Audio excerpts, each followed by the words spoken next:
Good day mga kabikaming. For today's very short video, ibabahagi ko lamang po kung paano ko mabilis na remedyohan ang nabutas kong gulong gamit ang in-unbox ko noon na compact patch kit na hugis isda.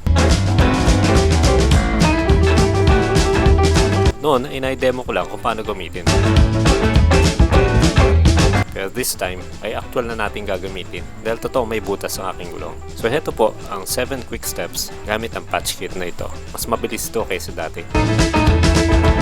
Step 1, ang unang hakbang ay hanapin muna kung nasaan ang butas. Kailangan mo lang hanapin ang object na nakatusok sa iyong gulong. As usual, staple wire na naman. Kapag nalocate mo na, huwag mo munang tatanggalin dahil gagawin natin yung palatandaan.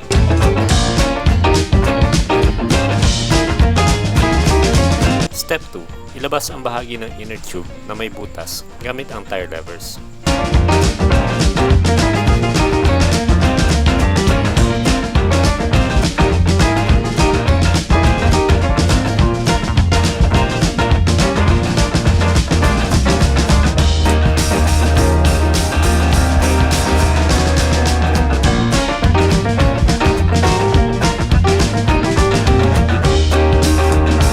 Step 3, hanapin ang butas sa inner tube.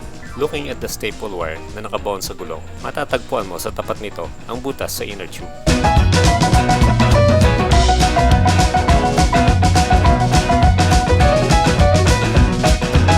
Step 4, scratch ang paligid ng butas sa inner tube gamit ang abrasive pad o papel de liha.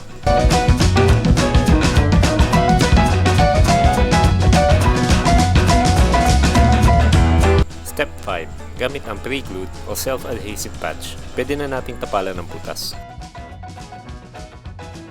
Make sure na nasa sentro ng patch ang butas. I-press ang patch. Kung gagamit ka man ng ordinary rubber patch, kailangan mong lagyan ng rubber glue ang paligid ng butas na lagpas sa size ng rubber patch.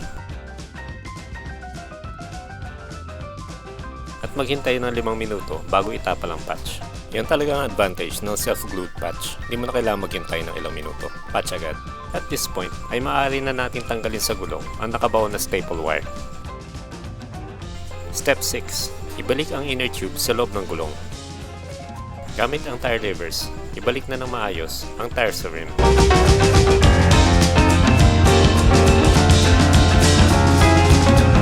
Masahihin ang bahagya just to make sure na hindi twisted ang inner tube sa loob.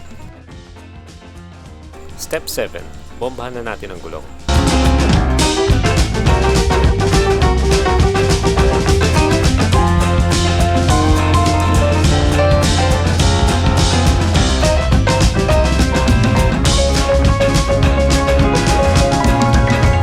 So, ganun lang kadali. This becomes Siklista. Please like this video and subscribe.